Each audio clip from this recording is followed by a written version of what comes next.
Hi guys, my name is Destin DeMarion. Welcome. Today we're going to be interviewing Marsula and Henry Likar, the co-owners of Whip Baits. How are you guys doing today? Good, Destin. Doing good. Good. How are you? So, everyone's got to know, how did Whip Baits originate? Well, we were in a bass club at the time, and we decided that we found this blade this guy was cutting out, and we thought we'd try some of those out. Wanted to see how they were. Well, it's winter here in western Pennsylvania all the time, and we're building stuff and trying stuff, and I took some of them down with me to South Carolina, Sandy Cooper, and just had some friends down there just fishing from shore, throwing it, and the blade really had nice action. Could feel the vibration in the rod, and guy came in, I still remember it like it was yesterday. There was a guy came in with a green Stratus boat, green and white, came over and said, "What are you throwing?" I could see that flash coming in and saw your pole going. I said, "It's a blade we're making, trying them out to see how we could do it and maybe give them to our guys in our bass club." And he said, "Well, I'll give you $10 for it." So I said, "Well, you know what? I'll give it to you for nothing. I have more of them, and let me know how you do." And he did very well with them. So I had a couple days later had a 10-hour drive to drive home from South Carolina back to western Pennsylvania, and that's when Whipham was born. Wow, that's a really great story. Matt, were you in the picture at this point? I was. Actually, Henry, when he got home, told me what had happened, and afterwards he told me his thoughts on the name of the company. And what was that? Actually, I think it was Whippoorwill Baits. Whippoorwill Baits. And I kind why was of, that? and I actually kind of had the same reaction. I just laughed at him. Yeah, there's a lake we like to fish in Summersville Lake on West Virginia, going across Route 19, and I was thinking about it with this blade, and saw Whippoorwill Drive right by one of my favorite lakes to go to, and I thought, oh, Whippoorwill spinner baits, and then we found out that Matt didn't think that was a good idea, and he turned his design genius on, and you can continue with what you did. Once he told me, I told him that name was no good. So, and went and sat down at my computer, and about a half hour, 45 minutes later, I had the name Whip'em Baits with our logo. And along with that, we also had our slogan, "If you can't beat 'em, whip 'em." And from there, it just kind of snowballed. In the first, probably, that was in probably 2009, and we wanted to make sure we were making a good product, so we kept testing and trying different designs and different color skirts and different color heads, and we're building it in our basement like a lot of businesses start out from. And from once we got going, we started to see that people were really interested in our baits, and I would say we were really building seriously from March till maybe August and September. I realized that we had outgrown the basement in 6 months and had to move to the building we're currently in right now. Wow. And continued to develop, get a lot of feedback from fishermen that we knew, fishermen that we'd met up and down the East Coast. I did a lot of fishing, and knew a lot of people, and got a lot of feedback, and took all the fishermen's considerations into the products. That's good. So what did you guys, from the time that you met the gentleman at Santee Cooper, was it correct, till when you started going into production? What was that time frame? What year? 2009 was that when I met him. We went through 2010, and in 2011, February of 2011, we formed the LLC and went to one of our first fishing shows, outdoor shows. Very nice. That's a pretty quick turnaround on all that. Yes, very quick. We originally only started just with our spinnerbait, and from there, we did our first show, and we had a lot of people interested in doing if we carried a buzz bait, if we carried plastics, and that's when we slowly started to develop those products as well. Very nice. So do you guys go test the products yourself, and have you been doing that for quite a while? Yes, we do it with that and our network of friends and fishermen that we have. Very nice. We do a lot of testing. We wouldn't want to sell anything to anybody that we're not satisfied with. If I won't tie it on my pole to use, I wouldn't want to sell it to anybody. And you guys are pretty clearly American-made and about being American-made. All about American-made. We're down to the beads on our spinner baits, and the swivels are all American-made products. That's pretty admirable. Even in all the especially plastics. in the fishing world. Yes, we won't settle for anything less, and it's helped us tremendously. Very nice. So from when you guys started to this point, how do you feel like you've progressed since starting Whip 'em Baits LLC in 2011?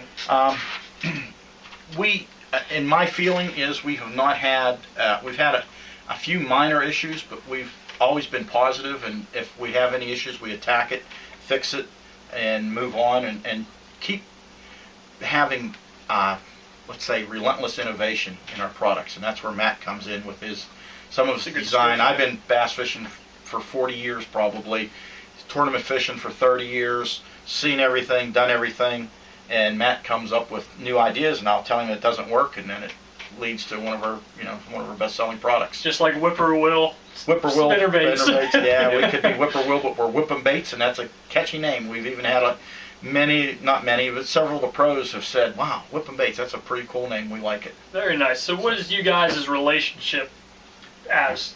I'm Matt's father-in-law. He married my daughter. Okay. He's very happy.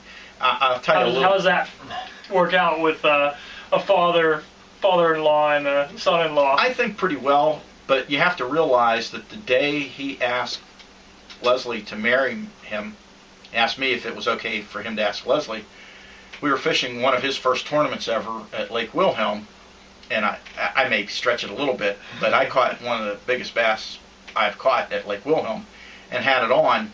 It is a good lake. It is, yeah. You catch a lot of big fish there. Yeah. And he had the net in his hand, and I don't say that the fish could have been netted, but it came off. And with a 9.9 horsepower on a bass boat, it takes you a while to go from the dam area to where we were launching. As we're riding back up there for that half hour, after I say misnetted the fish, but I probably didn't get it close enough. I'm saying he let it get under the boat. Yeah. Okay. After that, and then that's when he decided to ask me. He said he had something important to ask me, and I thought it was about how you net fish, but it wasn't. It was asking me if it was okay if he'd marry my daughter. And how did you feel? Would you rather if he asked about netting fish? I'm happy he married my daughter. Well, that's good to know. Yeah, I'm happy he married my daughter. Yeah, you guys definitely have a different dynamic that I think a lot of different companies have with being the father-in-law, son-in-law. Yeah, and for the most part, we get along. I mean, it's a matter of sometimes cleaning up after one another, doing something, and letting Matt take his design talents out there rather than, I'll build the stock, and maybe I would want him building stock, but he'll be out there designing something, and that's what we have to do. You got to kind of lasso that creativity. Yeah, and bring it in. Yeah. Let's finish this up first before we move on to the next one. So it's been that. He's done an amazing job. I don't know if you see the shirts we have on. Yeah, the shirts are awesome. He's done.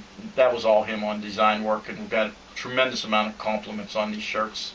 A lot of people like them. A lot of people want them. Very nice. So Matt, you do have a background in graphic design. I do. I went to school for drafting and design, so I mean I know kind of the industry of the mechanics and everything like that behind what goes into them, but at the same time like Henry said, he's been fishing for how many years now and tournament fishing and things like that, and I'm just recently before that got into the whole fishing scene, so I don't have the background of well, this is how everything always is, so without having that this is how it's supposed to be theory behind everything, I can kind of think outside the box on some things to get some different items out there. That's true. I think a lot of people who are in the fishing world from day one, they're kind of get set in their ways, which is good that you kind of have that buffer between that. Yeah, I mean, at the same time, I do still, honestly, I'm gonna say, there is still a little bit of that old school. You have to have certain colors, you have to have certain things in your line, but I also like to vary from that, and like we said before, though, we do test everything extensively between ourselves, between friends, between some of our pro staffs that we have gotten involved with, testing those products before we actually do put them out there on the market for the consumer.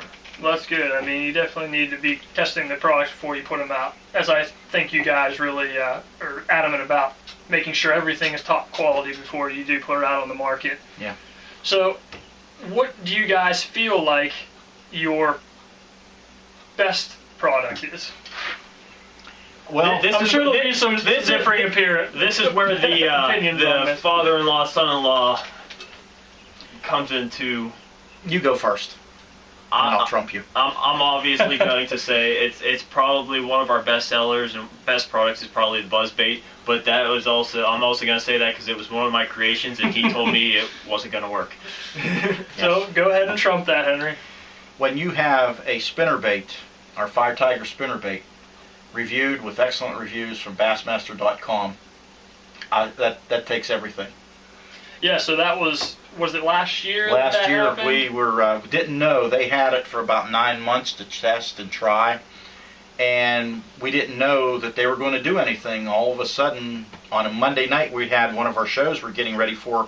We're building product to be ready to go to a show on Wednesday, and Monday night orders kept popping in, and we didn't know what was going on, and we finally found out that we were on the home page of Bassmaster.com, the review of our Fire Tiger spinnerbait with the whiptail blade on it, and it not only helped our business, it legitimized our business. If you've got Bassmaster saying this is a good product, it made me feel good, it made Matt feel real good that we had a product that if we could take it to that level, and that's basically in 2 years, and actually in 4 years, but really getting it to that level in that amount of time, we're very, very happy with that. Absolutely. I think Bassmaster is definitely the endorsement that you want for your company.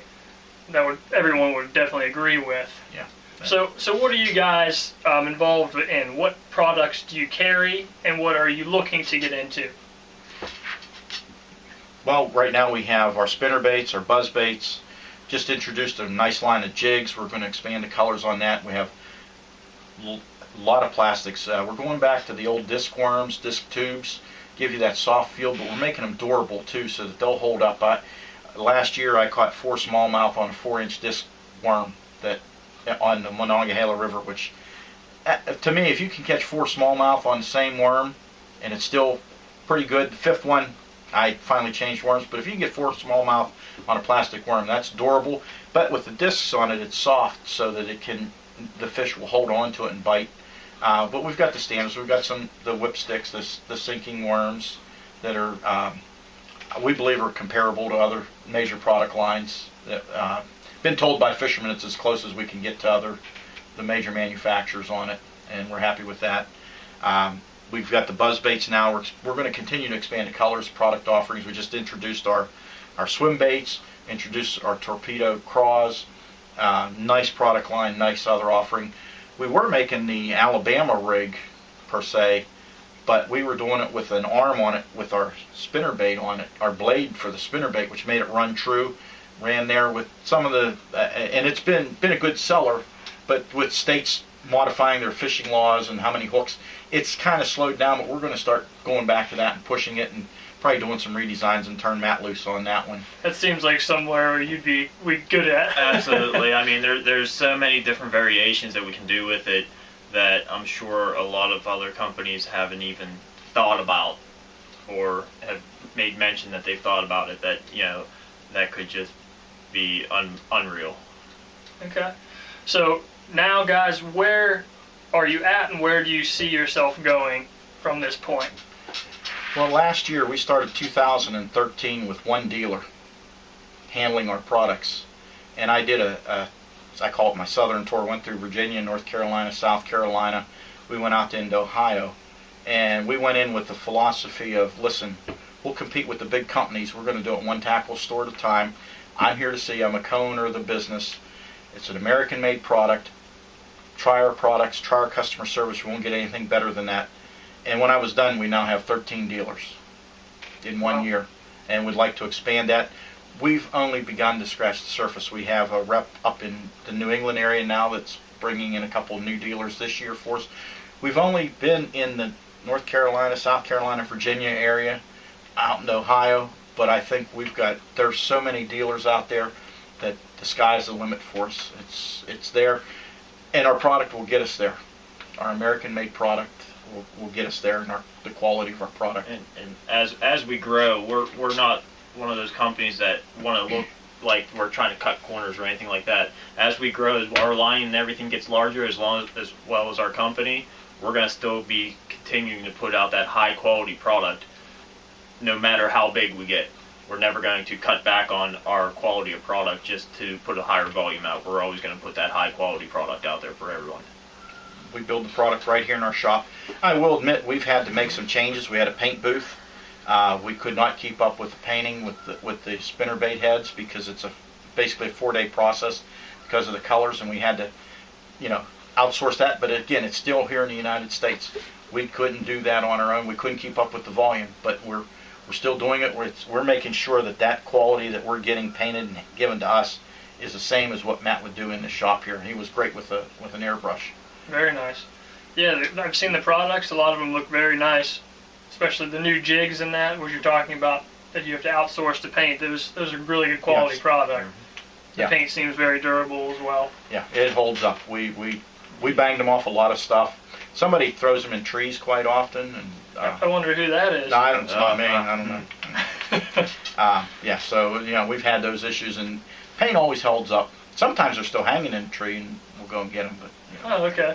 paint holds up. I mean, you can bounce them off, especially the jigs. You can bounce them off the rocks up, get them close in and things like that. And I mean, bring them back. And I've got them into some pretty hairy areas that jigs probably shouldn't wind up getting into, and the paint holds up without a problem. Yeah.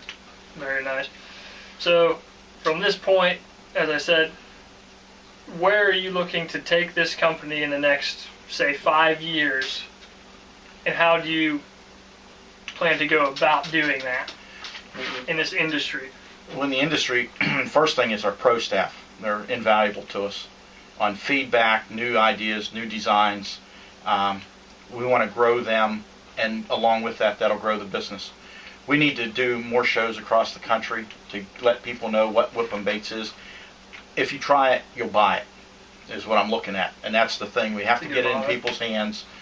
We just had a program Matt came up with this year for field testers, working out really well for Absolutely. us. The guys are very happy with it, getting feedback from them.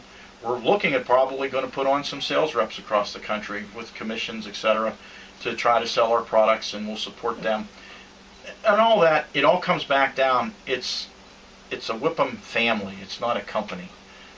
We've got one of our pro staffers that had a couple of strokes last year. He's, thank God, has made a full recovery. That's good. Mostly a full recovery, but he can't fish tournaments as much, and he was concerned about that. We said, whip-em's more about the family and what we do than going and fishing a tournament and winning a tournament. We'd love to have somebody win a tournament, don't get me wrong. With whip-em baits, that would be great. But you know what? It's more than just about the fishing and that. And that's what we try to uphold with everybody, and that's how we're going to build this business. Yeah, we started it as a family business. I mean, we worked out of the basement of the house. I mean, so we're from now until whenever, it's always going to be a family atmosphere. I mean, my daughter comes out to the shop and is instantly wanting to get a hold of the plastics and that, and as we grow, she's going to become part of the business, and it's going to continue that family atmosphere throughout the years. So do you guys watch Duck Dynasty, I'm imagining?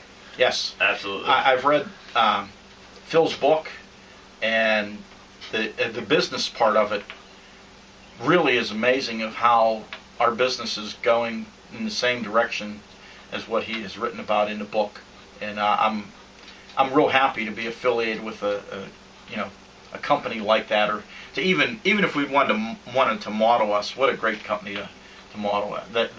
They speak America, morals, the whole works. Absolutely. Yeah, they do it the right way, and they definitely are someone that you can take leadership from their Yes. company and their model. Yes. And look at how successful they've been. Yes. Well, And hopefully you guys are going to go into the same amount of success as them, and thanks We hope for meeting today. no, we appreciate it. Thank you, Destin. Thank you. Henry and Matt Marsula from Whip 'em Baits, co-owners. Thanks for watching. Thank you. Thank you.